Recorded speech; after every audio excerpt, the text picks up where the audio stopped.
Oui, du coup, merci à ceux qui sont arrivés d'être là. Je pense qu'il y a toujours des personnes qui continuent à arriver, mais on va pouvoir commencer et attendre petit à petit que les autres se connectent. Moi, je suis Cécilie Alessandri, je suis responsable du pôle santé mentale, psychosociale et je travaille avec Élodie sur la partie protection, genre et inclusion.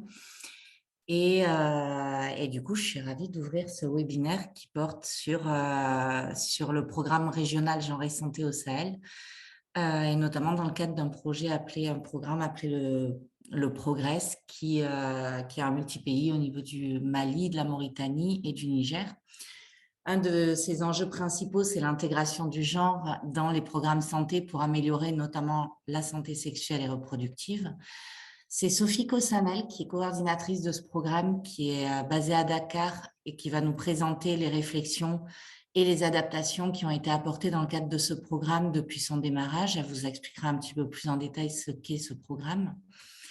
Et notamment toutes les adaptations qui sont en cours et les leviers et les défis qui ont été identifiés suite à une recherche qui a été menée par le LASDEL, dont elle pourra vous parler aussi plus en détail. Et elle sera accompagnée par Élodie Voisin, qui est référente technique en protection, genre et inclusion, et par Jean-Maurice Lereteux, référent technique dans le département santé. Sophie, donc, je vais te laisser la parole. Juste avant, je veux vous rappeler qu'il y a la possibilité de poser des questions soit dans la petite bulle de conversation, soit par le question and answer, le Q&A, et qu'on répondra à la fin de la présentation aux questions que vous aurez posées. Donc, n'hésitez pas à poser vos questions par ces deux biais-là. Sophie, je te laisse la parole. Merci beaucoup, Cécilie. Bonjour tout le monde. Donc, comme Cécilie disait, je m'appelle Sophie Cossonnet, je suis la coordinatrice du programme régional Genre et Santé au Sahel basé à Dakar. Et donc, j'aurai le plaisir aujourd'hui de vous partager certains éléments de comment est-ce qu'on a essayé d'intégrer le genre dans un programme de santé et qu'est-ce que ça a un petit peu révélé. En tout cas, je vais vous présenter aussi, le programme a commencé en juillet 2020, donc c'est aussi les premiers apprentissages. J'imagine qu'à la fin du programme, c'est un programme de 4 ans, donc il finira en juin 2024. À la fin du programme, il y aura encore plein de nouvelles choses, mais c'est pour vous faire un peu partager les premiers éléments. Ok. Donc, juste pour vous expliquer un peu le déroulement de la présentation, dans un premier lieu, je vais vous expliquer un peu, présenter les grandes lignes du Progress, represser un peu quels sont les types d'activités et tout. Ensuite, je vais vous introduire le cadre conceptuel de ce programme. On a essayé un peu de mettre replacer un peu les composantes clés de ce programme et le faire en schéma parce que c'est beaucoup plus intéressant de voir un schéma pour résumer tout. Ensuite, en troisième partie, on va essayer de vous partager un peu les premières étapes, vous montrer un peu comment certaines actions, certaines approches ou certaines activités, on essaie de les faire bouger pour arriver avec une meilleure intégration. Et enfin, dernière partie, voilà, pour essayer de mesurer exactement notre action, essayer de vous présenter un peu comment est-ce qu'on peut essayer de mesurer l'impact de cette intégration. C'est vraiment les toutes premières hypothèses. Donc, voilà. Très bien. Donc, dans un premier temps, la présentation du Progress. Donc, l'ambition du programme, elle n'est pas petite. Donc, c'est contribuer. L'objectif général, c'est vraiment de contribuer à l'amélioration de la santé maternelle, infantile, santé sexuelle, reproductive, planification familiale des populations au Mali, en Mauritanie et au Niger.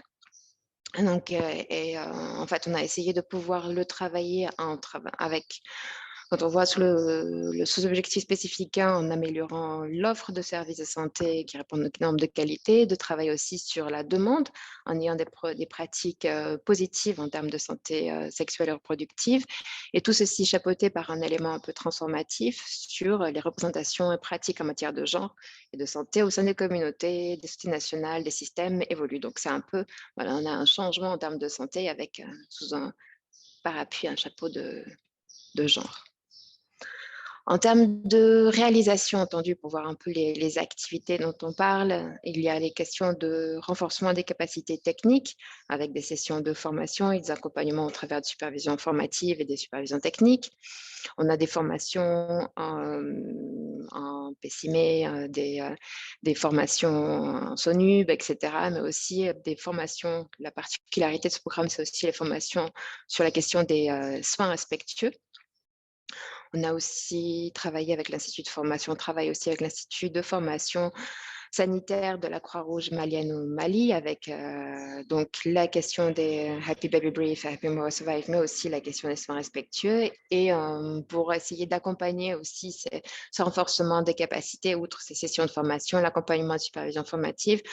On va commencer avec un partenariat avec Maternity Foundation qui utilise une application qui s'appelle Safe Delivery, donc pour essayer d'avoir un peu avec cette application des éléments, des vidéos, des éléments de référence pour le personnel santé au sein même des systèmes de santé, peut-être plus interactifs et plus fun que juste des posters. Et on va essayer de le faire plutôt au Mali et en Mauritanie. Toujours au niveau des structures sanitaires, l'idée aussi, c'est d'améliorer l'infrastructure en telle l'infrastructure avec le renforcement avec des travaux de réhabilitation, avec la création d'espaces d'accueil au niveau des formations sanitaires. On travaille aussi avec la réactivation d'unités kangourous au sein des structures de référence, principalement au Mali et au Niger. On travaille aussi sur les mécanismes de référencement pour les soins obstétricaux en dotant les hôpitaux d'ambulances, pareil, au Mali et au Niger. Et on va essayer de mettre en place aussi un dispositif de rappel via SMS, des rappels de consultation, ici principalement au Mali et en Mauritanie. Au niveau communautaire, on retrouve donc le travail sur l'amélioration des pratiques, l'amélioration de l'accès à l'information avec, je vais revenir plus en détail par la suite, mais on a essayé de finalisé une recherche sur les déterminants, sur les normes sociales un peu de genre pour essayer d'identifier leur incidence sur la santé, sur les pratiques de santé. Qui nous permet, qui a beaucoup alimenté la réflexion que je vous montrerai un peu de troisième partie, qui a aidé pour la deuxième et troisième partie. Bien sûr, les questions de formation des volontaires, que ce soit d'admission de club, mais aussi de santé sexuelle et reproductive, et la mise en place d'un programme d'information, éducation, communication, la mise en place de services de santé sexuelle et reproductive, surtout pour les adolescents avec les partenaires de la société civile au Mali, mise en place de cliniques mobiles, des stratégies avancées en Mauritanie, toujours nécessaires avec aussi des acteurs de la société civile. On essaie de travailler sur l'accès géographique avec l'initiative Taxicom, je reviendrai plus en détail par la suite. Également, travailler avec les clubs de mer, la création et la réactivation de clubs de mer. Une des composantes importantes aussi dans ce programme, c'est vraiment la question de la prise en charge holistique des violences basées sur le genre. Donc, on a essayé de travailler sur une cartographie des acteurs et on essaie d'articuler cette cartographie avec pouvoir mettre en place des circuits de référence tout en travaillant avec des organisations de la société civile et des autorités compétentes. Donc, l'autre volet aussi, comme je vous avais présenté là, lors des diapos précédentes, c'est vraiment le genre qui échappe.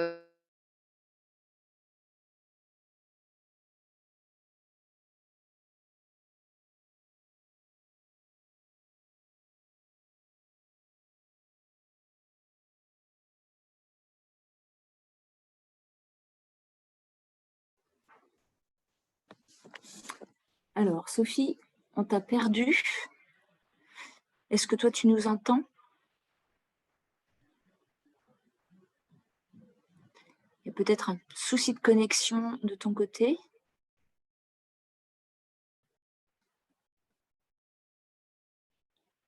On va attendre quelques secondes.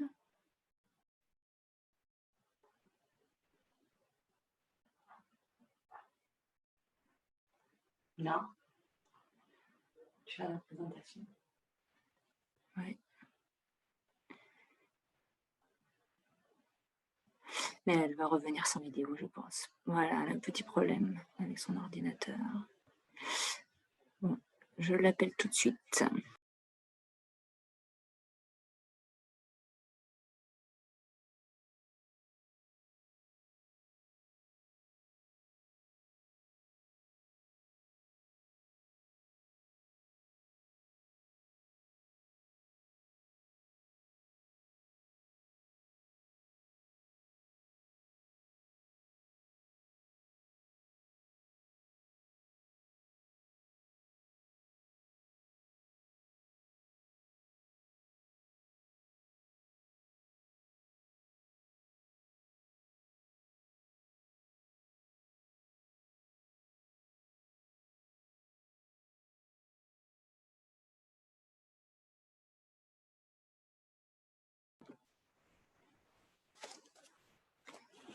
La Sophie, c'est bon. J'allais prendre le relais, Sophie.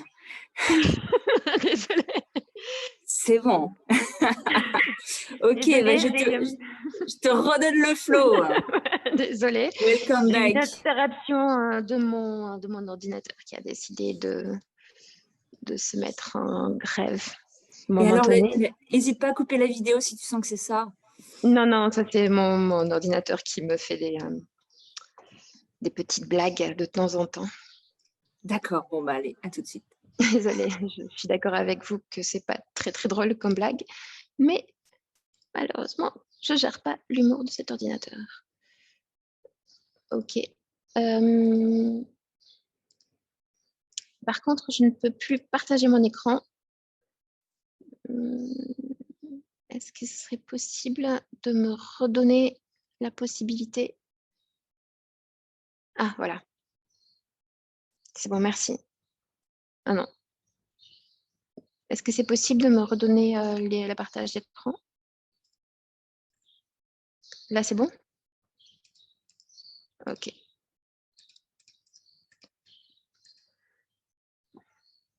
Ok, je pense que j'en ai été là à l'accompagnement. Ok, c'est bon, très bien. Donc voilà, sur la partie, et donc une des parties également du programme, une des composantes, comme on disait, c'était vraiment d'avoir un changement, d'accompagner un changement, intégration du genre, donc accompagner l'institutionnalisation du genre, en tout cas des premiers pas pour une institutionnalisation du genre, parce que c'est un grand mot. Donc, avec le financement d'un point focal genre au niveau des différentes entités nationales intervenant dans ce programme, que ce soit au niveau de la Croix-Rouge malienne, Croix-Rouge nigérienne et Croissant-Rouge mauritanien, mais aussi au niveau de la Croix-Rouge française. Et aussi des organisations d'ateliers PGI, protection genre et inclusion à destination de la gouvernance et aussi des différentes branches et l'accompagnement de certaines activités. Pareil, je reviendrai en détail de comment est-ce qu'on a essayé. Au début, c'était vraiment un atelier régional d'introduction un peu à protection genre inclusion. Et ensuite, on a essayé de le recomposer. Je vous donnerai un exemple de ce qu'on a pu faire au Niger. Évidemment, c'est un programme régional, mais on travaille avec pas mal de partenaires. Donc, on travaille notamment avec, évidemment, les sociétés nationales hôtes, les entités administratives et autorités locales, que ce soit le ministère de la Santé, mais on travaille aussi avec le ministère des Affaires sociales, la sphère des femmes, selon l'intitulé dans les délégations auxquelles on intervient. On travaille aussi avec pas mal d'organisations de la société civile. Donc, au Mali, on travaille avec l'Association des femmes battues et l'Association des jeunes pour la citoyenneté active et démocratie. En Mauritanie, avec l'Association mauritanienne pour la promotion de la famille, AMPF, mais aussi l'Association mauritanienne pour la santé mère-enfant et MDM Espagne. Et au Niger, avec SOS Femmes et Enfants Victimes de Violences Familiales. Donc, ces différents acteurs locaux interviennent particulièrement, la plupart interviennent aussi dans les questions de prise en charge des violences basées sur le genre. Et ensuite, au Mali, étant donné l'importance d'avoir un focus aussi sur les jeunes, dans plus 3 pays d'intervention, mais au Mali particulièrement, on travaille avec cette association de jeunes qui est extrêmement active. Donc, pour vous replacer un peu la localisation, donc c'est en Mali, on travaille à la commune 1 et commune 5, dans 7 SESCOM, 1 SESREF pour la commune 1 et 9 SESCOM, 1 SESREF pour la commune 5. En Mauritanie, aujourd'hui, en fait, au départ, on avait 4 Mogata, donc 4 départements, équivalent de département peut-être. Aujourd'hui, il y a un nouveau Mogata qui s'est créé à l'Esheba, donc c'est sur 5, et donc sur 20 structures de santé au total, et au Niger sur 15 CSI. Voilà, cette première présentation pour essayer de vous donner un peu une vision, vous remettre un peu sur quel type d'activité on met en place, quels sont les objectifs généraux, et ensuite on va essayer de travailler plus en détail. Et vraiment tout au cours du programme, l'idée, c'est de voir si le genre, est-ce que c'est juste une cerise sur le gâteau? Donc, on essaie de mettre un petit peu de genre pour que pour que le gâteau un programme santé devienne très bien, ou comment est-ce qu'on essaie un peu de faire un peu bouger les choses. Donc voilà, je vous présentais le cadre conceptuel du Progress avec les différents... disons qu'on a pu avoir différents moments d'échange. On a eu une formation l'année dernière, genre et santé. On a eu un atelier annuel en novembre. Ensuite, on a pas mal d'échanges entre nous au niveau des comités de pilotage et pas mal d'échanges lors des missions sur le terrain. Donc, tous ces échanges, et aussi beaucoup d'échanges aussi en bilatéral et tout, tous ces échanges nourrissent un peu cette réflexion et on essaie un peu ce cadre conceptuel permet de résumer quelles sont les parties clés et les composantes clés de ce programme. Donc, si on voulait essayer de délimiter ce cadre conceptuel, pardon. Donc, il y aurait une partie d'analyse du contexte, les modalités d'action qu'on met en place, les modalités d'action, approche, intervenant, même si aujourd'hui, je vais me focaliser beaucoup plus sur les modalités d'action et approche, et la question des résultats attendus. Je vais revenir en détail sur les trois composantes, plus en détail pour vous les présenter. Mais ici, ça permet de résumer réellement, quand on intègre le genre et la santé, pour le Sahel, qu'est-ce qu'on essaie d'avoir comme élément. Premièrement, l'analyse du contexte, c'est la base. Dans quel contexte on se situe, quels sont les éléments clés que l'on doit analyser. On peut essayer de prendre en compte trois éléments clés, les inégalités de genre, essayer de comprendre les normes sociales de genre et qui ont une incidence sur la santé, que ce soit au niveau communautaire, au niveau du foyer, au niveau structure de santé, au niveau institutionnel. Là, c'est vrai qu'avec la recherche, on a pu commencer à avoir des premières recommandations, des premières hypothèses qu'on va pouvoir continuer à bousculer, essayer de bien comprendre quelles sont les perceptions de masculinité, de féminité et quels sont les degrés d'acceptation de la violence. Donc, tous ces éléments-là permettent vraiment d'essayer de se situer dans notre zone d'intervention, dans notre pays d'intervention. Quand on parle d'inégalité de genre, de quoi on parle? Quelles sont les normes sociales? Quelles sont les normes sociales? Quels sont les éléments sur lesquels on peut faire bouger certains paramètres, mais vraiment de pouvoir le contextualiser au maximum dans cette perspective. Ensuite, on est quand même dans un programme santé, donc la question de l'accès à la santé. Et si on considère l'accès à la santé sur différents paramètres, que ce soit l'accès financier, combien ça coûte, en termes de santé, combien ça coûte pour les communautés, combien ça coûte au niveau aussi global, quels sont les problèmes géographiques ou pas. Au niveau rural, c'est vrai que c'est beaucoup plus complexe, certainement qu'au niveau urbain. Il peut y avoir d'autres aspects quand même. La question des compétences techniques, la question des compétences humaines du personnel de santé, la question des structures sanitaires, dans quel espace, dans quelle formation sanitaire on accueille les patients, l'itinéraire thérapeutique.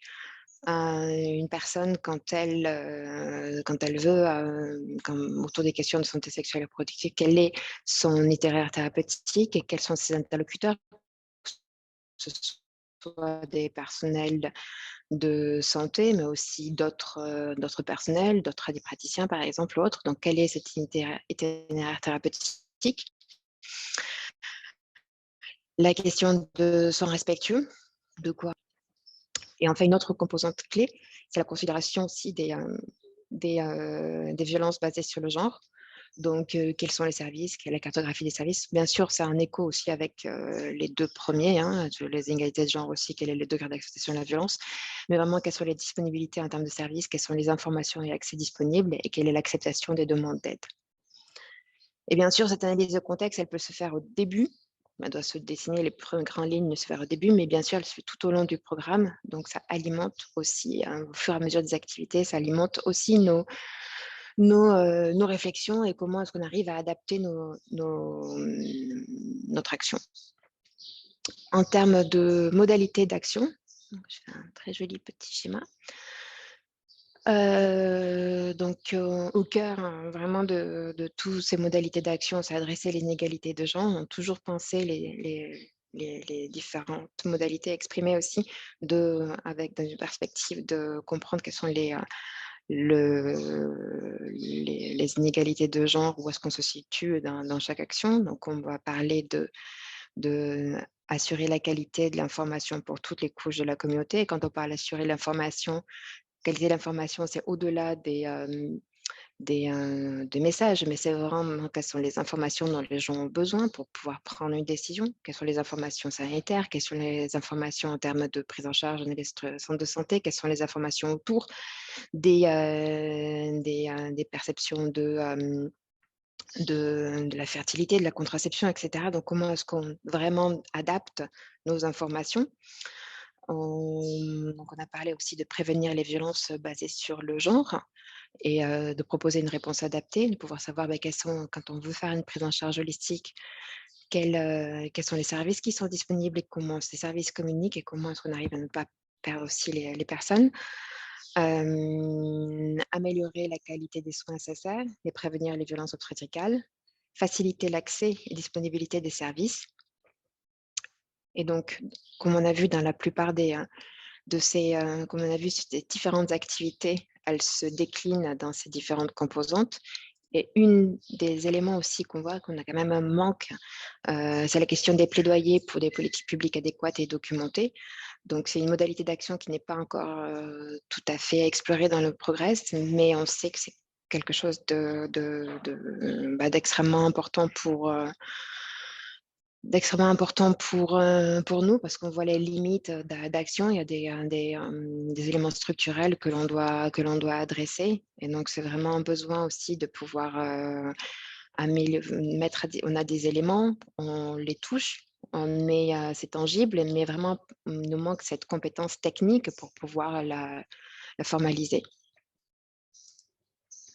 Et en termes de résultats attendus, si on le traduit aujourd'hui, on a peut-être une formulation de résultats sur les services de santé sexuelle et reproductive sont adaptés aux besoins de toutes les couches de la population.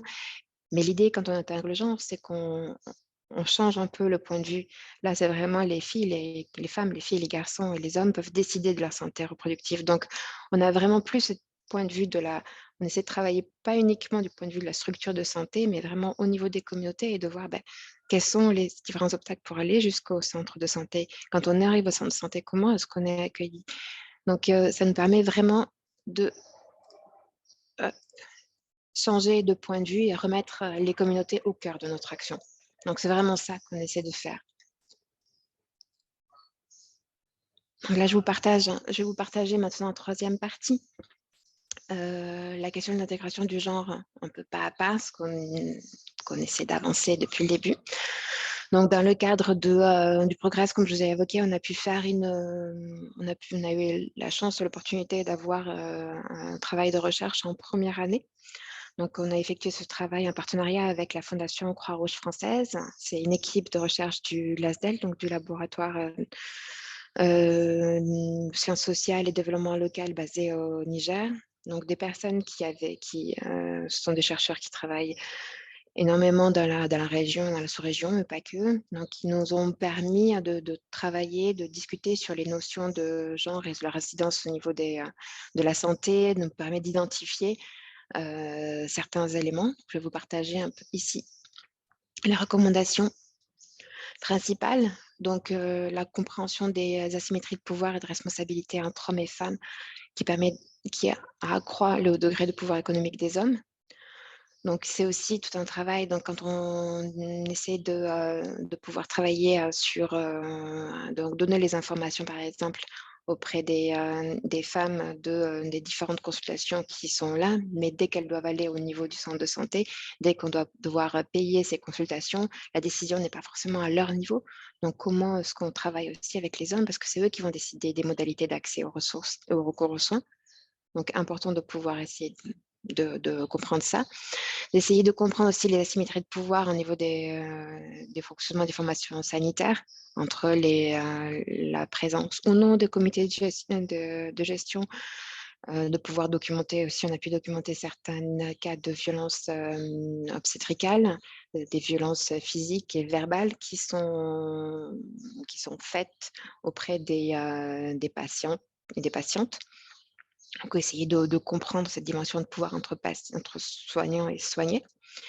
Et ils nous ont permis aussi d'identifier certaines contre-normes pour mieux voir quels sont un peu ces espaces où on peut essayer de faire bouger certains liens. La question de la pauvreté redéfinit un peu la distribution en termes de pouvoir économique au niveau du foyer. Il faut faire aussi attention de pouvoir assurer ce dialogue au niveau du foyer, mais c'est vrai qu'il y a peut-être des opportunités au niveau des femmes. Donc cet accès au travail, ça peut permettre leur marge de responsabilité au sein de l'espace public et privé, mais selon les contextes, ça peut être perçu positivement et accepté au niveau de la société. D'autres fois, peut y avoir une peur de remise en cause, en gros, du pouvoir masculin. Donc, il faut prendre en compte ces éléments-là. L'impact des différents programmes qui sont présents dans les communautés. Et l'importance de travailler aussi avec les jeunes. Ça, c'était aussi évident, mais comment est-ce qu'on travaille avec les jeunes, plutôt travailler avec les pairs pour ne pas aussi avoir un peu des effets de tabou. Donc, si je vais reprendre certaines composantes, certains éléments du programme plus spécifiquement, en faisant un focus d'abord sur les soins respectueux. Donc, ce programme essaie d'inclure des formations sur les soins respectueux et d'essayer d'inclure aussi de comprendre comment est-ce qu'on articule la question des soins respectueux entre soignants et soignés. Donc, dans un premier lieu, c'était vraiment de pouvoir faire des formations entre le personnel soignant, auprès du personnel soignant, surtout des personnes qui sont en charge des actes auprès des patientes, pour mieux appréhender les mauvaises pratiques, essayer de reformuler quelles sont les mauvaises pratiques, un peu de voir quelles sont les pratiques habituelles et de voir en quel moyen, en fait, ce sont des mauvaises pratiques dans certains cas. Donc, un peu de déconstruire les pratiques actuelles et de voir un peu leur impact au niveau des patients et des patientes. Donc, ça, c'était vraiment un premier pas, mais qu'on essaie ensuite de pouvoir compléter en essayant de développer une grille d'évaluation qui est en cours de finalisation, pour considérer comment est-ce qu'on envisage les soins respectueux. Donc, qu'est-ce qu'on envisage les soins respectueux? On essaie de travailler sur 4 critères, la dignité, la non-discrimination, l'accès et sécurité et le consentement libre et éclairé. Donc, cette grille permet aux équipes de pouvoir essayer de mesurer à des différents temps, de pouvoir identifier quelles sont les perceptions au niveau des personnels soignants, dans les différentes formations sanitaires dans lesquelles on intervient, et comment ensuite pouvoir revenir dans le cadre des supervisions formatives sur certains éléments, de pouvoir réadapter après les formations et de pouvoir faire un retour aussi au personnel soignant sur les changements qui se produisent, mais aussi comment essayer de cibler spécifiquement les actions à mener. Le soin respectueux passe aussi en favorisant un dialogue entre les soignants et les soignés, et également en dernier lieu sur la documentation, sur comment est-ce qu'on documente les violences obstétricales. Et ça aussi, c'est une prochaine étape qu'il faudra qu'on arrive à un moment donné, de mieux documenter les violences obstétricales et de pouvoir en discuter aussi avec les autorités sanitaires pour comprendre, pour ne pas laisser ces actes impunis et de réduire ce sentiment d'impunité. Et que ce soit avec les autorités sanitaires, mais bien sûr travailler avec les comités de gestion des structures de santé. Un autre exemple d'intervention qu'on essaie de redéfinir, donc la mise en place des clubs des hommes alliés. Donc, comment est-ce qu'on implique les hommes dans la promotion de la santé sexuelle et reproductive? Comment est-ce qu'on en fait des alliés? Et là, on essaie un peu de travailler sur un changement en termes de champ lexical. On préfère parler d'hommes alliés au lieu de club de mari, par exemple. On essaie de ne pas forcément se focaliser juste au statut marital, mais pouvoir essayer d'avoir une ouverture de dialogue avec tous les hommes, sans distinction de statut, d'âge, juste auprès des hommes qui expriment un intérêt en termes, qui ont envie en fait de pouvoir échanger un peu plus spécifiquement sur les questions de santé sexuelle et reproductive, et essayer d'amener aussi des discussions autour des représentations de la fertilité, peut-être autour d'engager des discussions sur les questions propres à la santé, autour de la contraception avant d'engager ces questions-là autour de la contraception, accompagnement en grossesse, parce que la question de fertilité et fécondité, fertilité plutôt, c'est vraiment une question qui est un peu plus, qui touche autant les hommes que les femmes. Donc peut-être d'aborder aussi des éléments qui sont vraiment plus proches, en fait.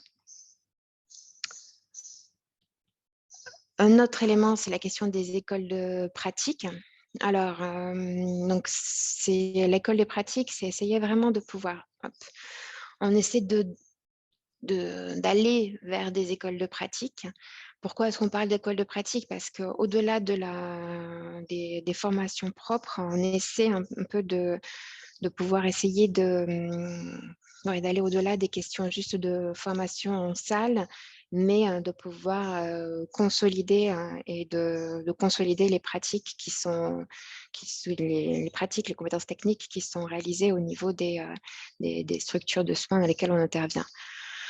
Donc, sur l'école des pratiques, déjà, une des premières choses, c'est d'assurer que les formations se fassent à destination du personnel soignant adéquat.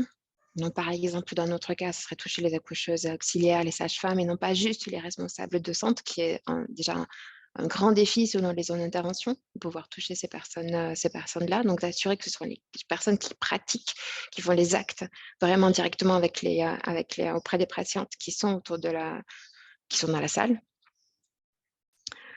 Et ensuite, de le décliner autour d'un accompagnement et un coaching personnel soignant, du personnel soignant formé. Soit ce coaching est fait avec nos équipes dans le cas du projet, mais essayer un peu plus de trouver des personnes, point focal, au niveau qui sont déjà identifiées ou qui sont en train d'être identifiées au niveau des directions régionales sanitaires ou qui sont dans les différents départements. De pouvoir toujours créer des espaces d'échange entre pairs, entre personnels soignants sur ces bonnes pratiques, essayer un peu de revoir un peu de casser les chaînes de mauvais apprentissages qu'on pourrait avoir et de pouvoir valoriser beaucoup plus les pratiques, les bonnes pratiques et d'intégrer ces questions de soins respectueux. Et enfin, toujours aussi en lien avec les soins respectueux, on peut boucler ces deux boucles, d'avoir des espaces d'échange entre soignants et soignés pour avoir aussi les retours des personnes soignées et un peu comme thermomètre et de l'intégration des pratiques adéquates. Ok, vous voyez, on discute quand même beaucoup, il y a différents éléments de décomposer. Alors, on a aussi cette initiative Taxicom en Mauritanie, donc il y avait précédemment, je vous ai montré le focus au niveau des soins respectueux, au niveau de travailler auprès du personnel soignant. Là aussi, on essaie de travailler sur les questions d'accès géographique. Donc, on essaie de travailler sur l'initiative Taxicom. Alors, qu'est-ce que c'est que le Taxicom? C'est essayer de faciliter l'accès géographique vers le centre de santé pour les personnes vivant dans les zones les plus enclavées en réduisant le coût de transport.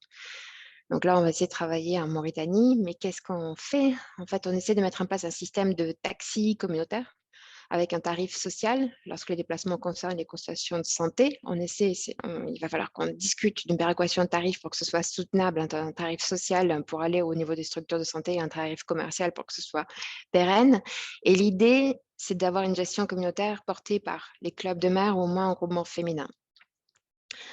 Parce que derrière tout ça, l'objectif sous-jacent, c'est de renforcer aussi le leadership féminin au niveau communautaire. C'est une initiative on est un peu on n'y va pas à pas avec cette initiative Taxicom, donc ce serait on a fait une première étude, on va encore essayer de travailler sur la question des péréquations tarifs sociales et ça sera, si on arrive vraiment à mettre en place ces taxis communautaires, parce qu'il y a une demande de transport, mais il n'y a pas du tout une offre et surtout les tarifs qui sont pratiqués sont extrêmement élevés et alourdit déjà les coûts engagés pour le suivi de grossesse. Donc c'est une petite initiative, un projet d'un programme qu'on va essayer de continuer à faire grossir tout au long du programme. Mais c'est vraiment l'idée, c'est de dire, OK, on a un problème en accès géographique. Comment est-ce qu'on répond au transport? Et par là même, on essaie de responsabiliser un groupement féminin ou les clubs de mères ou un autre groupement féminin pour essayer de valoriser aussi ce rôle communautaire et d'avoir un peu plus de leadership au niveau, de construire un peu ce leadership féminin. Et peut-être aussi l'idée que ce leadership féminin intervienne beaucoup plus, puisse avoir plus accès à la table ronde, à la table des décisions, à la table des discussions sur les questions de santé, d'avoir déjà un poids un peu plus fort et un poids économique qui n'est pas forcément toujours, comme on disait, sur la répartition du pouvoir économique aux mains des femmes ou des groupements de femmes. Donc, maintenant, si on essayait de mettre une mobilisation communautaire, pour vous donner un exemple, donc c'est plutôt des petites activités, si on essaye de le mettre sur une page, donc comment est-ce qu'on essaie de voir ces déclinaisons? Donc, on a les clubs de mer avec donc ces activités génératrices qu'on essaie de voir comment elles sont engagées pour les dépenses de santé, mais pas sur les dépenses de santé d'urgence, mais vraiment pour travailler sur de la prévention, sur de la santé propre des femmes. Donc, ça aussi, c'est une hypothèse qu'on va devoir essayer ou continuer à essayer de voir de quelle manière et à quel moment, en fait, on investit sur la santé des femmes. Travailler donc bien sûr, travailler avec elles sur l'identification et le référencement des cas de violence basés sur le genre, mais aussi sur la gestion sanitaire et sur le leadership féminin pour qu'elles puissent, comme on disait, être écoutées, faire partie des espaces de discussion quand on touche à la question de la santé. Avoir vraiment des outils clés. Atelier forum vers les jeunes. Donc là, ce sont des activités aussi qu'on met en place avec une organisation locale, une AMBF, qui a déjà l'habitude, mais pouvoir essayer. C'est pas forcément toujours évident selon les zones de pouvoir essayer de trouver un espace pour les jeunes et donc pouvoir amener ces discussions sur la fertilité, les degrés d'acceptation de la violence, de quoi on parle en fait, et le droit des patients.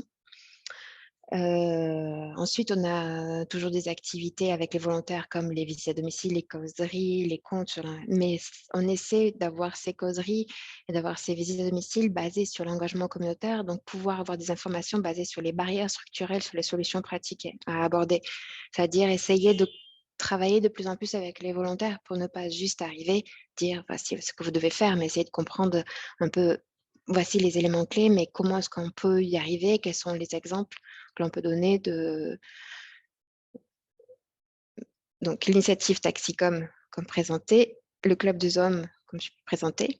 Donc tout ça pour essayer d'avoir une mise à disposition d'une information de qualité adaptée aux besoins et essayer de construire progressivement un pouvoir d'agir sur sa santé. Avoir les informations, avoir les éléments, avoir des solutions clés pour soi-même prendre la décision de comment est-ce que je veux agir sur ma santé.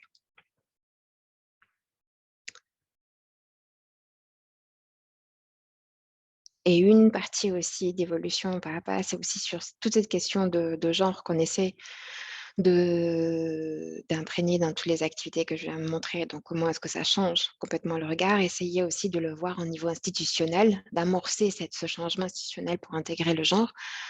Donc, par exemple, on a ce travail on essaie d'avoir au moins une personne ressource au genre, point focal. Donc, on a un financement qui est fait au niveau des sociétés nationales, qui est plus ou moins actuel aujourd'hui.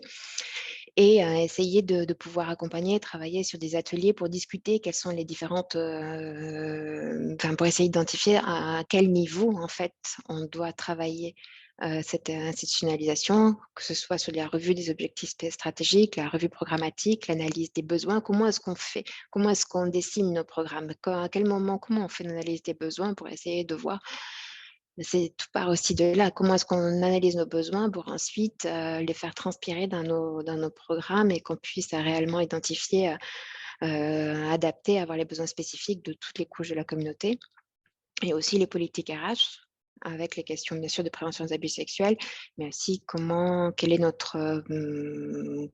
quelles sont la représentation des hommes, des femmes, des personnes handicapées, etc. Donc essayer vraiment de pouvoir un peu cette analyse. On a eu l'opportunité un peu il y a très peu de temps, de faire un premier atelier d'auto-évaluation, protection genre au Niger.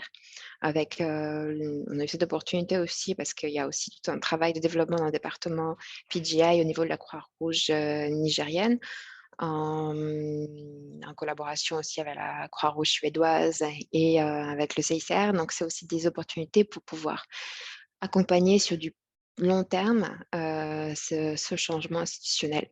En tout cas, l'ambition, c'est au moins de commencer à planter des graines. Enfin, voilà, on a essayé, je vous ai représenté donc, ce cadre conceptuel, de quoi on parle, qu'est-ce qu'on veut changer, quelles sont les approches qu'on a, mais l'idée aussi, c'est de savoir, OK, c'est bien joli, mais qu'est-ce qu'on voudra mesurer après? Parce que bon, c'est pas tout de pouvoir essayer d'intégrer, de voir cette fusion de genre et santé, mais qu'est-ce qu'on va pouvoir avoir? Qu'est-ce qu'on veut changer?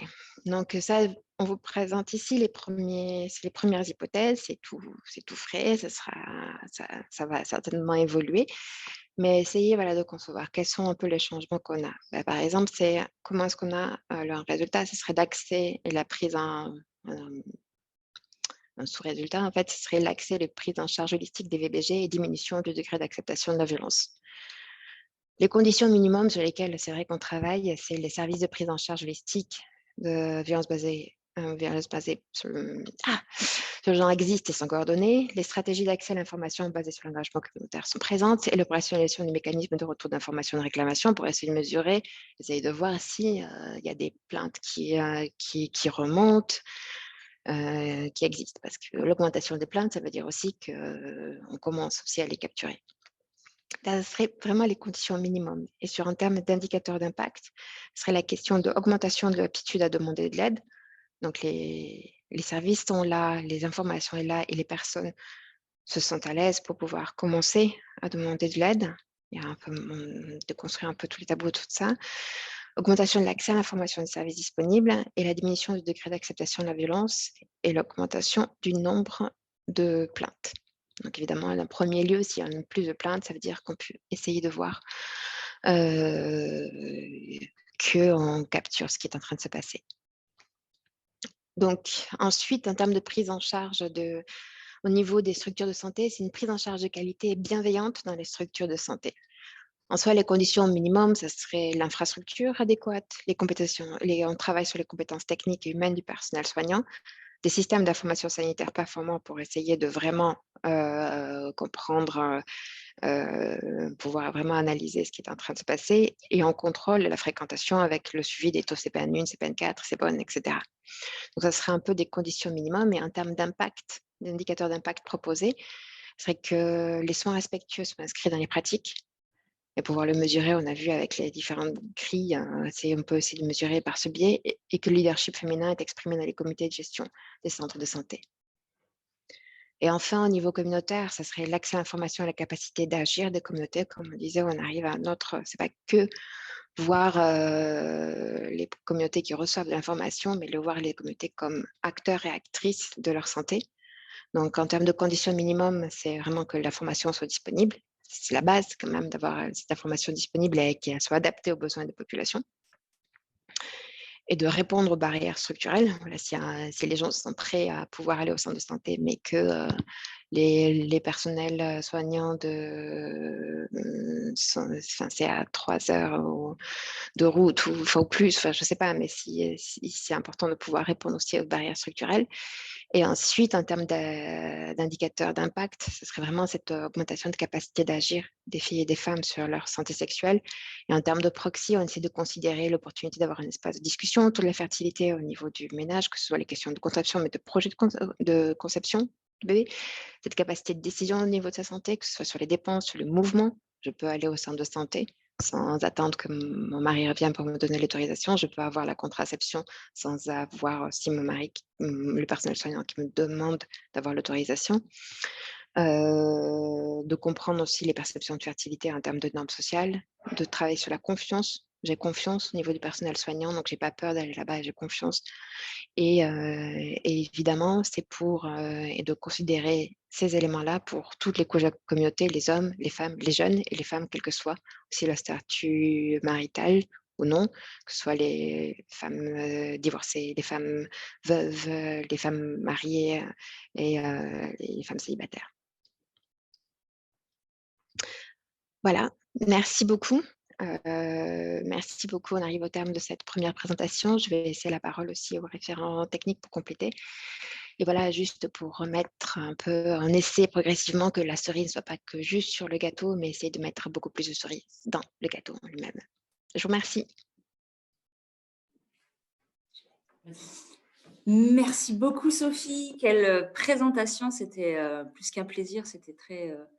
C'était vraiment très intéressant et au reflet en fait, de la construction du pas à pas, de ce progress où on est parti avec en effet une bonne base de travail et puis à la lumière des résultats de cette première année de recherche et d'échange avec les chercheurs sur comment peut-être reformuler, comment peut-être revoir certaines priorités, certaines modalités d'action, d'intervention.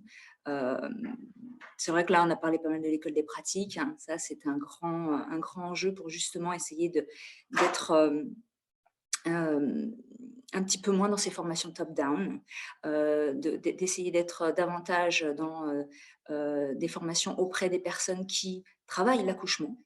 Voilà, celles qui sont voilà, toujours au contact des patientes et peut-être un peu moins les MCD ou autrement. Enfin, des grands enjeux. Et puis, bien sûr, cette mesure d'impact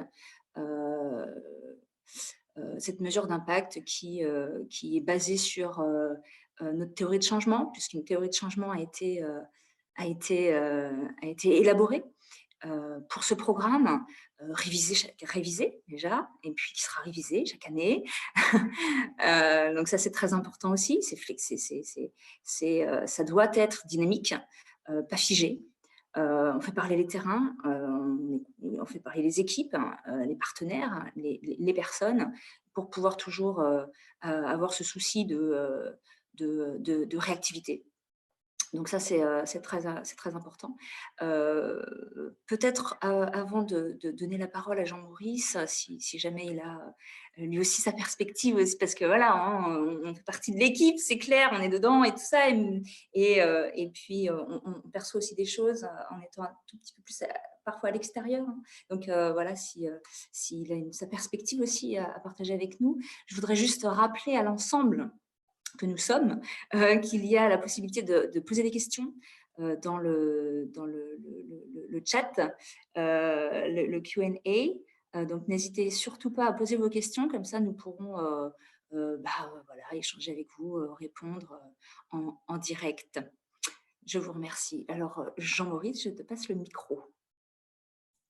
Oui, je te remercie. Merci aussi, Sophie, hein, pour la présentation. Je voulais, oui, juste spécifier que voilà, sur ce programme, sur le Progress, donc, qui est vraiment un multi-pays, ça nous a permis d'innover sur cette composante genre accès avec porte d'entrée avec la santé.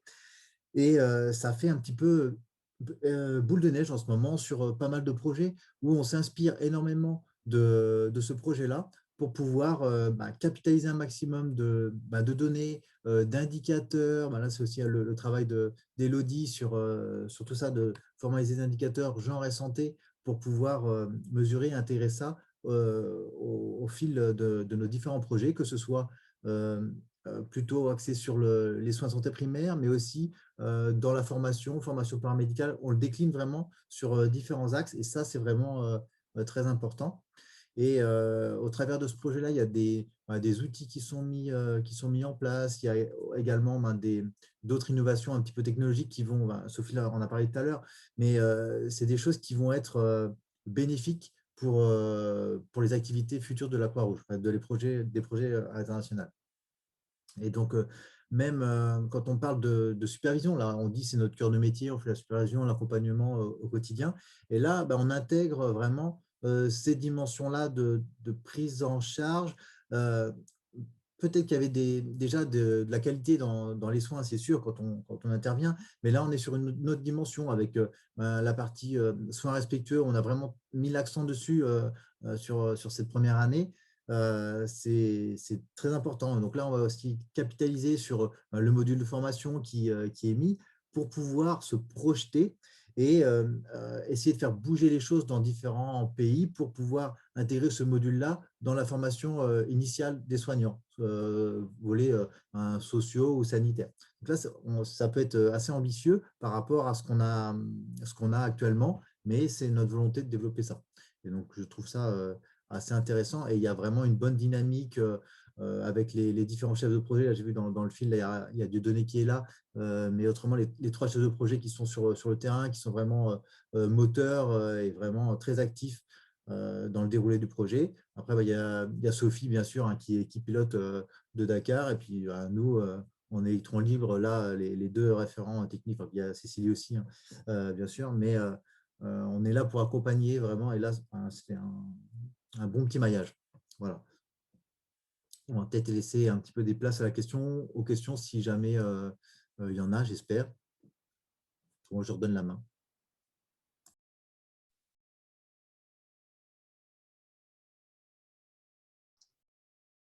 Juste avant de laisser les questions, je vais juste vous dire aussi qu'on a, dans l'unité de coordination, on a aussi Mille Bouna qui est à temps plein sur ce programme et ça permet aussi de faire pas mal avancer les questions de suivi évaluation, de pouvoir alimenter ces réflexions en tout cas. Donc, c'est vraiment un plus d'avoir un Mille dédié au programme.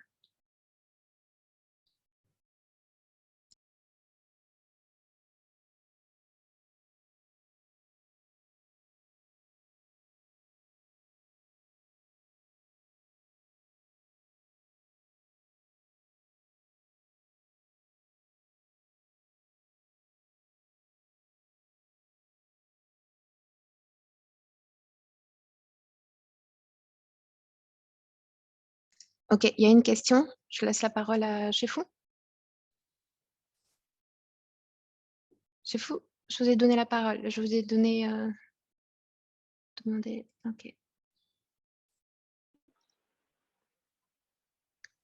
Est-ce que vous pouvez parler? Oui.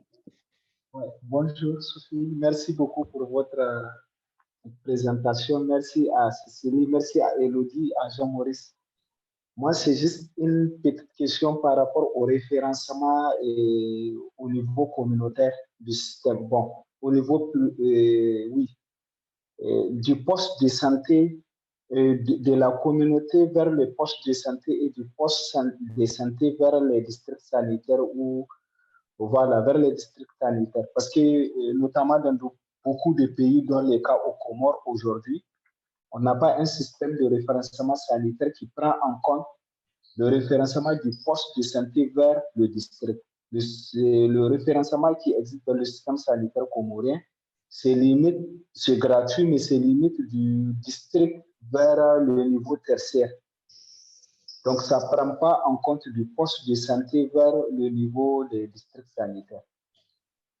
Donc, d'après votre présentation, j'aimerais juste voir les possibilités pour nous de voir comment réfléchir pour penser à ce référencement. De l'autre côté, il y a aussi le référencement de la communauté vers les postes de santé. Ça n'existe pas aussi, et ça, c'est dans beaucoup de pays, mais si vous permettez, j'aimerais partager une petite expérience du Niger, la région d'Agadez. On a mis en place un système de référencement à base communautaire, mais pas par les colloques de maires, mais à travers les comités des villages. Et on a mis en place des tricycles. C'est des motos qui ont les 3 mais qui permettaient de prendre une patiente enceinte ou victime de violences basées sur le genre pour pouvoir l'acheminer au poste de santé ou au CSI. Donc, c'est comme ça qu'on l'a géré, mais ici, actuellement, au Comores, on n'a pas ce système-là. Et c'est ce qui fait en sorte qu'on a beaucoup de cas d'agression sexuelle qui n'arrivent pas dans nos plateaux techniques dans le délai de 72 heures. Donc, voilà un peu la difficulté qu'on a. Et c'est lié vraiment au référencement. Merci.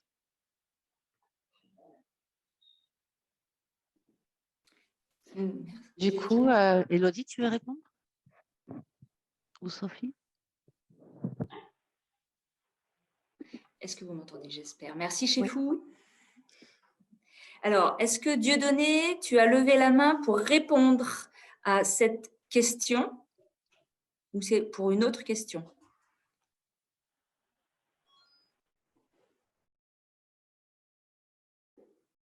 Alors, j'active. Voilà. Oui, Dieudonné. Oui, c'est pour apporter un élément de réponse, Élodie. D'accord, merci. Alors, on t'écoute. OK, merci. Merci à tout le monde. Par rapport à la question, je prends le cas de la Mauritanie. Et la Mauritanie, effectivement, nous avons l'hôpital régional, nous avons les hôpitaux des districts, que nous appelons ici les centres de santé de Mugata, et nous avons les postes de santé. Alors, les référencements de postes de santé vers le centre de santé en Mauritanie, il y a les ambulances. Chaque chef-lieu des districts a une ambulance prépositionnée là-bas. Et quand il y a une urgence dans un poste de santé, l'ambulance va chercher la patiente ou la personne et l'amener au centre de santé. Et c'est au niveau du centre où il y a un médecin. Si les cas ne peuvent pas être pris en charge au niveau du centre de santé, la même ambulance achemine à l'hôpital régional. Alors, les ambulances qui sont ici ne font pas les référencements de la communauté vers les structures de santé. Ça, c'est l'organisation et c'est l'État qui prend en charge et le référencement, c'est gratuit. Et pour la communauté, vers les postes de santé, c'est la stratégie que Sophie venait d'expliquer, que nous voulons expérimenter avec les taxis communautaires. Donc, c'est les taxicom que nous voulons mettre en place, qui seront gérés par les groupements féminins. C'est elle que Sophie a expliqué. C'est à partir de ces taxicom que nous voulons mettre en œuvre les référencements de la communauté vers les postes de santé et arriver au poste de santé. Si les cas ne peuvent pas être pris en charge au poste, les postes appellent les centres qui envoient une ambulance et récupérer les cas et l'amener au centre de santé. Voilà les éléments que je voulais apporter. Merci.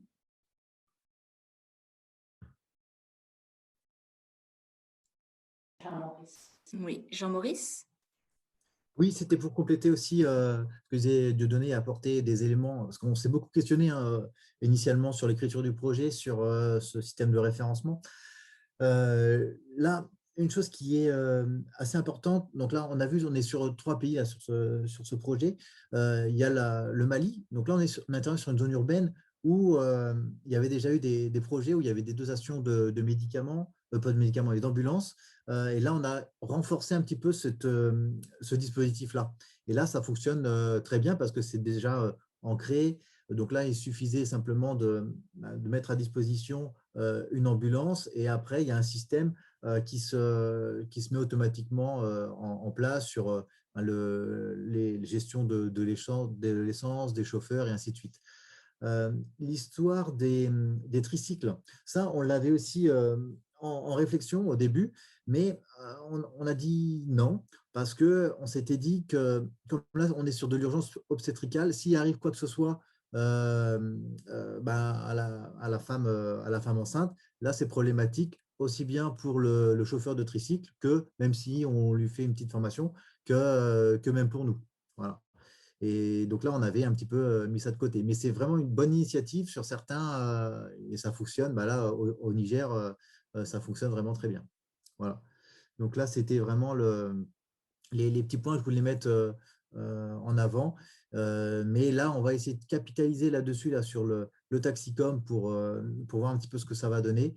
Parce que, comme je ne sais pas si il y a des personnes qui ont peut-être d'autres expériences avec le Niger, mais il y avait une initiative à vendre du centime additionnel. Mais ça avait certaines limites parce que quand on mettait de l'argent sur la table au sein des comités de gestion, ça imputait un impôt sur chaque personne au niveau de la commune et ça n'a pas bien fonctionné. Mais il y a d'autres pays où ça fonctionne. Après, c'est aussi contexte dépendant. Voilà. Et juste pour compléter aussi, c'est vrai qu'on parle dans le cadre du Taxicom, on parle aussi beaucoup d'accès au niveau du centre de santé, donc vraiment de transport au-delà du référencement. C'est vraiment pour faciliter, même pour des consultations, pour faciliter l'accès géographique vers le centre de santé. C'est même aussi pour ça que dans la formulation, pour essayer de ne pas avoir trop de soucis aussi avec les directions sanitaires, on essaie d'éviter de parler vraiment de référencement, mais vraiment de transport communautaire disponible pour aller jusqu'au centre de santé. Et c'est aussi beaucoup pour tout ce qui est aussi les consultations, enfin, sans même avoir des urgences. Et c'est pour ça aussi qu'on travaille sur les tarifications pour avoir des éléments, une disponibilité financière propre pour que ce ne soit pas déficitaire et pas dépendant de subventions pour les groupements féminins. C'est pour ça aussi qu'il y a beaucoup de mots de tête sur cette question-là actuellement. En attendant peut-être des questions à venir, moi j'aurais juste voulu partager avec vous un peu les limites de ce programme. Alors des limites, bien sûr, des limites parce qu'on est aussi déjà dans des leçons apprises. Hein. Ce programme Genre et Santé au Sahel est le premier programme Genre et Santé au Sahel pour l'approche française. Hein. Donc il y a vraiment beaucoup de choses très très intéressantes qui s'y passent. Il y a aussi ses limites. Concernant les soins respectueux, c'est vrai que les violences obstétricales, elles ont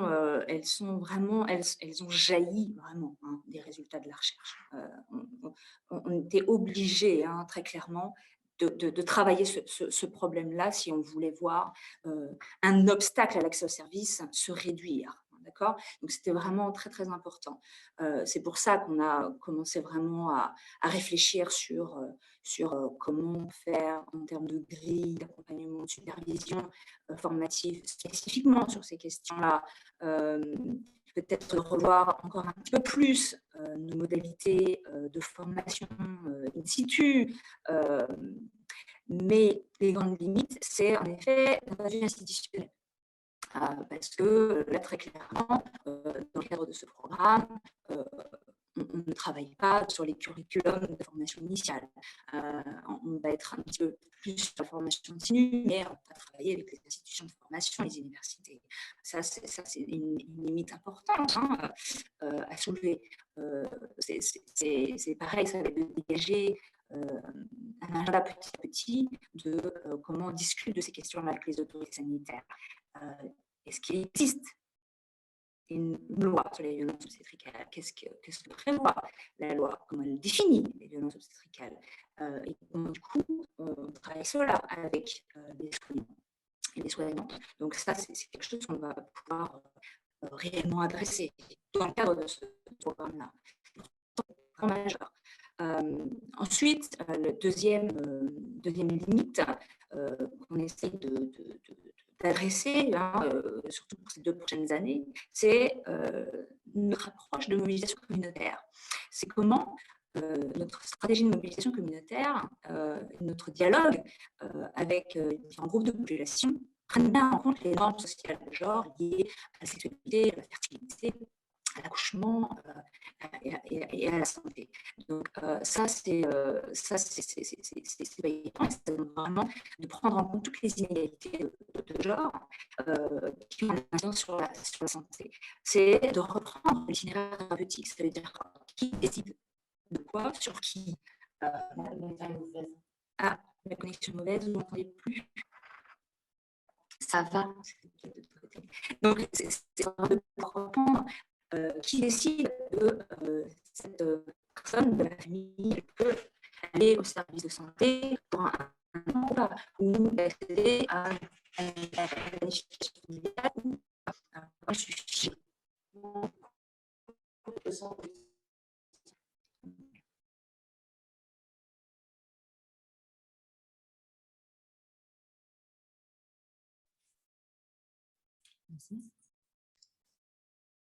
Donc, hop là, tout ça pour dire que je ne sais pas où est-ce que vous me voyez, que c'est extrêmement important de prendre en compte toutes ces données-là dans notre mobilisation communautaire et de veiller tout le temps en fait, aux effets que produisent notre intervention et à chaque fois de réajuster, etc. Pareil sur les violences basées sur le genre, ça demande de pré-identifier les obstacles à la demande d'aide. Ça demande de pré-identifier les croyances liées au genre qui vont légitimer, qui vont justifier l'usage de la violence ou l'acceptation de la violence, pour pouvoir travailler chacune d'elles, en fait. Donc, d'avoir une stratégie de mobilisation communautaire qui tienne compte des inégalités de genre et des normes de genre régissant le recours aux soins de santé, régissant les pratiques de la violence, demande d'être vraiment bien étudiée, bien pré-identifiée et intégrée dans toutes nos stratégies de mobilisation communautaire. Ça ne s'invente pas. Voilà. Donc, c'est une compétence importante à avoir bien en tête et surtout dans nos équipes. Alors, est-ce qu'une question, une réaction? Juste pour compliquer ce que tu disais, Elodie, avant d'avoir peut-être une intervention, mais c'est vraiment, parce que des fois, c'est vraiment un travail pas à pas. Enfin, on sait que dès le début, ça ne va pas être parfait, mais l'idée, c'est de vraiment le faire, de l'intégrer progressivement. C'est un peu ce qu'on vous présentait. Au départ, on parlait des clés de Marie, puis on était là, on était de moins en moins à l'aise et on essaie de changer la formulation. Ensuite, on va discuter des problématiques de santé, puis après, on va discuter de comment c'est des choses qui se construisent au fur et à mesure. C'est pas... Il y a plein de choses qu'on essaie on essaie d'avoir une vision, de voir où est-ce qu'on veut aller, mais voilà, ce sont des éléments qu'on va pas à pas. C'est pareil sur l'école des pratiques, sur les éléments, on sait où on veut aller. Et concrètement, il y a des défis sur le terrain. Voilà, c'est pas forcément évident d'avoir les bonnes personnes dans la salle pour les former. C'est pas forcément évident parce qu'il y aura un système de récompense. Donc, ce sera peut-être les responsables des chefs les chefs de centre de santé qui vont venir à la formation, pas forcément les. Donc, ça vient progressivement et on essaie de trouver des alternatives, des solutions pour pouvoir correctrices pour essayer d'arriver à la fin, à notre fin, quoi.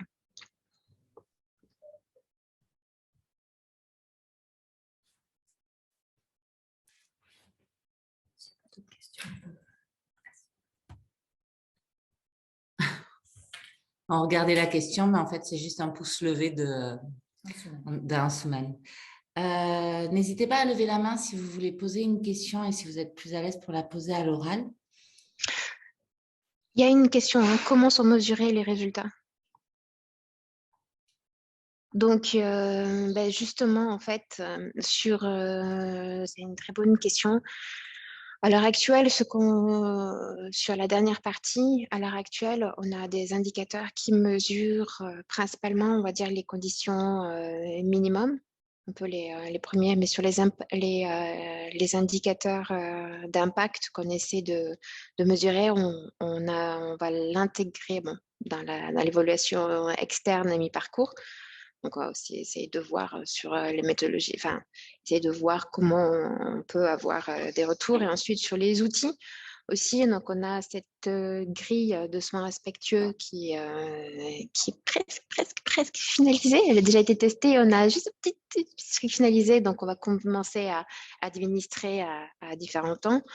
On a des questionnaires aussi auprès des femmes, des mères, des hommes, des jeunes, qui sont élaborés, qui doivent encore être un peu revus, qui peuvent être administrés aussi à différents temps. Donc, on essaie aussi de passer à beaucoup plus de collecte d'informations qualitatives parce qu'on est dessus. Et donc, voilà un peu comment est-ce qu'on constitue un peu cette boîte à outils pour mesurer notre impact. On vous a partagé les premiers, ça c'est tout frais, et on va essayer de continuer à construire ça.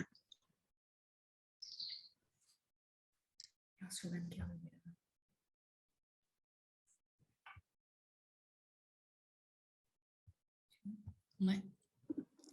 Alors, Ansouman, je te laisse la parole. Vas-y, tu peux parler. Oui, vous m'entendez là? Oui, très bien. Alors, c'est pas Ansouman, c'est Bernard Simon déjà. Bonjour Bernard. Je sais bien qu'Ansoumana me ressemble beaucoup et qui fait beaucoup de choses pour moi, mais là, je parle à mon nom. Et c'est moi-même qui ai posé la question tout à l'heure. Non, sérieusement, d'abord, je vous remercie toutes les trois. C'est vraiment très intéressant d'écouter ce que vous dites, comme je l'avais dit et écrit au début. Je suis très content de ce programme, sachant que vous savez les difficultés qu'on a eues à le monter et la direction qui a souhaité prendre l'AFD. Je vois qu'il y a des bons résultats, mais je reste quand même pas perplexe parce que j'ai confiance en vous, mais vous, concrètement, sur le terrain, vous voyez quoi comme changement vis-à-vis des... je ne sais pas, par exemple, dans les centres de santé, vous avez fait justement de la formation sur justement le respect des gens, etc. Est-ce que vous voyez des changements de comportement, etc. C'est ça qui m'intéresse. Quelle est votre appréhension sur tout ça? Est-ce que ça se voit? Est-ce que les gens en parlent? Comment on fait pour avoir autre chose que des impressions? Et voilà, c'est un peu ça que je voulais souligner. Mais je tiens à souligner votre remarquable travail, d'accord? Vous m'avez entendu? Oui. Ah bon, ok. Je peux commencer à répondre et je vous laisse un peu la parole. Non, mais c'est très clairement sur les éléments de changement, on va pas les apercevoir de suite, honnêtement, parce que là, on touche des problèmes structurels. Donc, on commence à faire avec les formations. Le premier retour qu'on a, c'est un peu enfin, on a eu des retours d'étonnement aussi sur des pratiques, sur la considération que certains personnels soignants pensaient avoir des pratiques et qui étaient normales et se rendre compte que ce sont des mauvaises pratiques. Ensuite, c'est vraiment des vrais changements structurels. Donc, si on arrive à avoir un petit changement au niveau des 4 ans, ce sera vraiment ce sera un tremblement qu'on va arriver à avoir au niveau à la fin. Pour avoir un vrai changement notable, ça va mettre un peu plus de temps en tout cas. Donc, pour le moment, on essaie de collecter ces informations, de pouvoir adapter les outils pour pouvoir vraiment vérifier, essayer de capturer ces effets. Mais dire qu'on a des changements spectaculaires sur le terrain, ce ne sera pas possible de suite, en tout cas, c'est clair. Mais quel sera votre plaidoyer là, justement pour penser à la suite, même s'il reste encore 2 ans, comment faire pour que ce projet, que vous savez, que j'avais déjà commencé ce type de projet bien avant vous, hein, pas avant votre naissance, mais pas loin. Et donc, comment faire pour qu'il y ait une suite à ce projet? Par exemple, c'est ça qui m'intéresse. Quel plaidoyer on va porter auprès de l'AFD, avec quels indicateurs pour leur montrer, bon, ben voilà, on est parti de cette situation, mais là, on est au milieu du gué et il faut qu'on continue. Donc, c'est ça qui m'intéresse. C'est des programmes très particuliers sur lesquels je pense quels vont être vos moyens pour convaincre l'AFD à pouvoir prolonger ce type de projet, par exemple. Voilà. Déjà, on a l'évaluation mi-parcours qui va être organisée dans un peu de temps. Donc, ça va nous permettre aussi d'avoir des résultats et des recommandations qui seront partagées. Les questions de l'évaluation doivent être discutées, validées avec les délégations cette semaine et ensuite être partagées dans les prochains jours avec l'AFD. Et le fait aussi d'avoir des discussions aussi ouvertes, très régulières avec l'AFD, nous permet aussi de pouvoir partager pas à pas les recommandations de la recherche. Avec la personne en charge du projet, on a des calls chaque 3-4 mois, ça dépend à peu près. Et là, on a aussi rencontré de manière très forte, une coïncidence, sur le terrain, la personne qui est initiée au niveau de l'AFD, qui a discuté avec vous pour la mise pour ce programme, l'AFD, qui est aussi très, Sylvie Bourdonnais.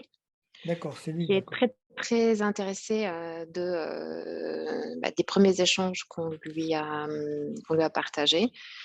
Donc, voilà. Élodie, tu veux je pense que Élodie voudrait compléter. Oui, oui, alors c'est juste avant de te donner la parole, Dieudonné, parce que toi, tu as aussi beaucoup de retours déjà, je pense notamment aux soignants et aux soignantes, hein, avec toutes ces questions sur les soins respectueux. Donc, toi, tu vois déjà beaucoup de choses bouger. Mais avant cela, concernant la suite et comment ce programme est perçu par l'AFD, l'AFD suit de très, très près. Ça, c'est très clair. Toute la programmation. Donc, du coup, là, maintenant, ils veulent vraiment en savoir beaucoup plus. Et puis, on commence déjà, finalement, nous, on réfléchit déjà, en fait, hein, à la suite à donner. Hein, ça, c'est très clair, c'est déjà dans les réflexions. On voit déjà tout un agenda se dessiner et puis aussi la discussion des indicateurs. Donc ça, c'est quelque chose d'important que nous, on aimerait beaucoup discuter avec l'AFD sur les indicateurs. De revoir aussi peut-être certains de leurs indicateurs santé, hein, mais en tout cas, leurs indicateurs genre dans les programmes santé, ça c'est clair, ça c'est évident. Donc ça, c'est les échanges bilatéraux qu'on peut avoir avec les différents niveaux, que ce soit pays, que ce soit région, que ce soit Paris, de l'AFD. Si jamais je réponds un tout petit peu à tes questions, Bernard.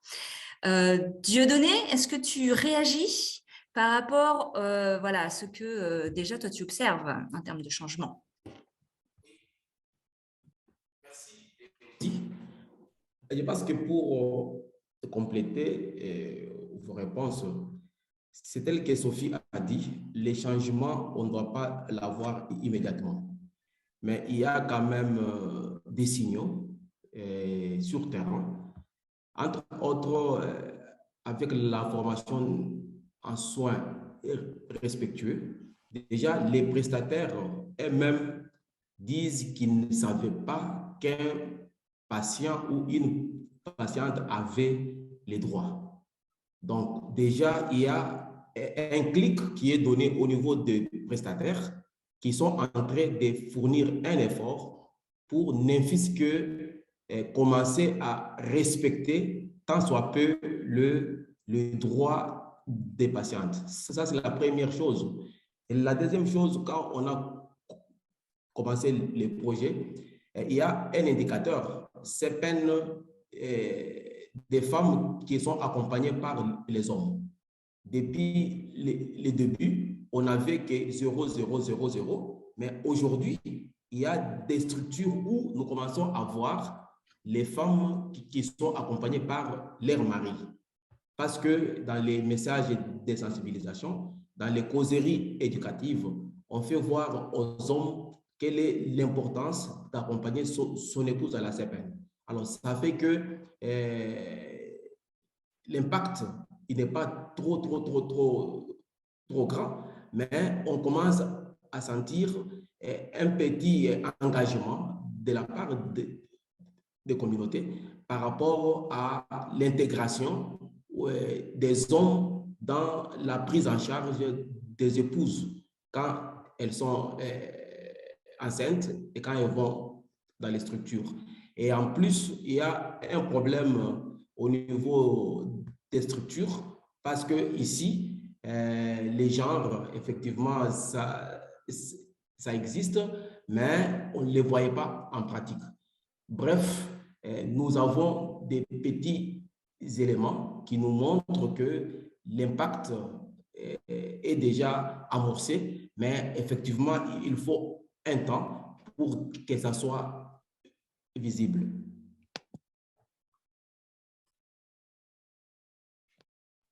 Alors, Jean-Maurice, tu as levé la main?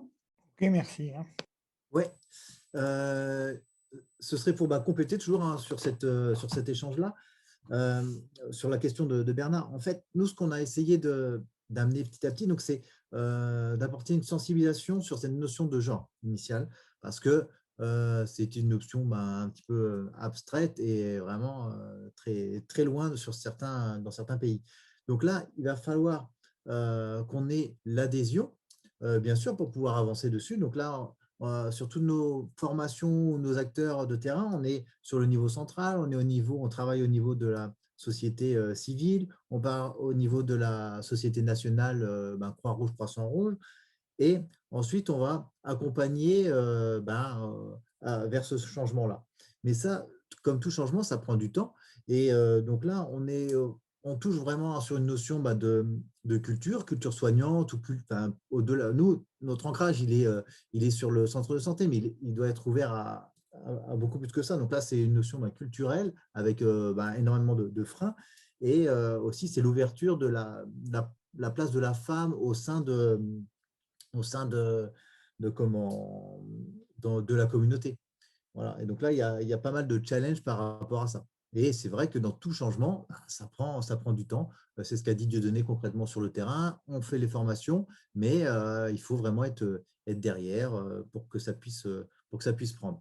Mais on a des bons résultats, par exemple, ne serait-ce qu'avec la dynamique qu'il y a sur les clubs des maires. Il y a vraiment une bonne émulation là-dessus. Voilà.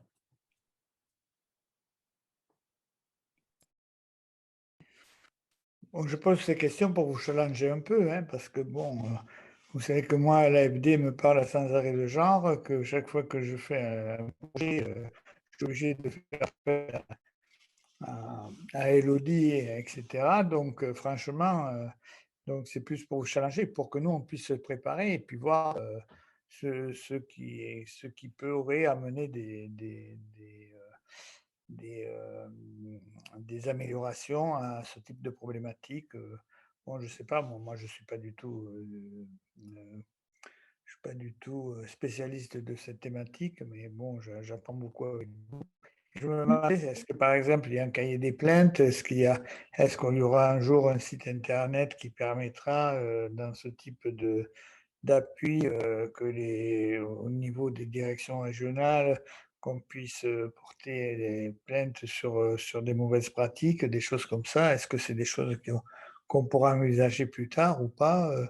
Est-ce que la formation, par exemple, que vous faites sur les soins respectueux, elle sera incluse dans le projet Burundi, par exemple, etc., etc., quoi. Donc, c'est un peu pour ça que je vous challenge toujours sur ce genre de thématique avec tout ce qu'on emmagasine dans ce projet, qu'est-ce qui sera applicable dans notre projet. Voilà. Mais je vous remercie. Ok.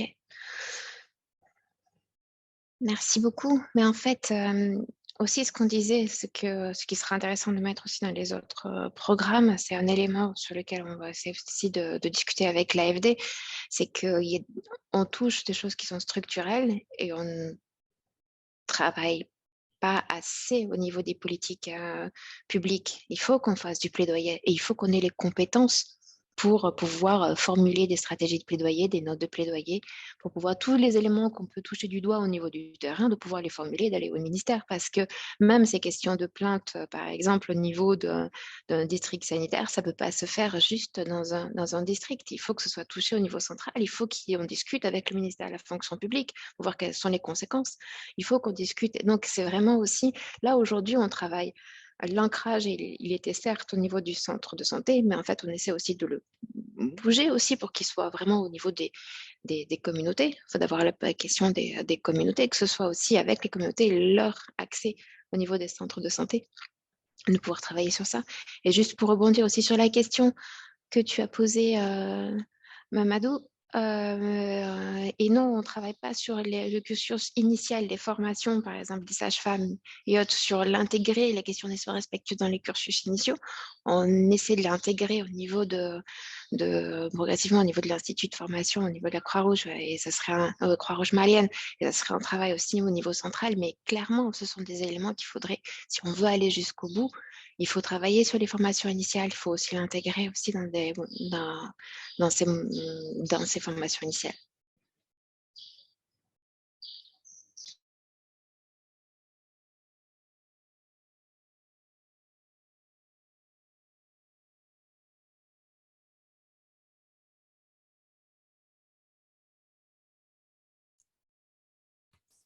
Super, merci beaucoup Sophie pour ces éléments de réponse. Donc la question de Mamadou, tu viens d'y répondre.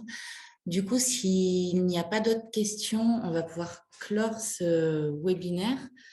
Il a été enregistré, donc il sera accessible Je ne voulais pas que clore ce séminaire sans souhaiter une bonne fête à toutes les femmes quand même. Merci beaucoup Bernard. Ça m'étonnait de ne pas avoir reçu de message de ta part aujourd'hui. Ça doit être la première année.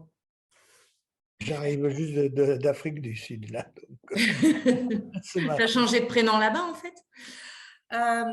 Du coup, merci beaucoup à Élodie, à Jean-Maurice et à Sophie pour cette présentation. C'est vraiment intéressant de voir un petit peu une présentation de projet comme ça avec des ancrages et des orientations un peu originales, mais tellement essentielles pour renforcer la qualité et la durabilité, enfin, tous ces aspects-là qu'on essaye de faire avancer dans tous nos projets.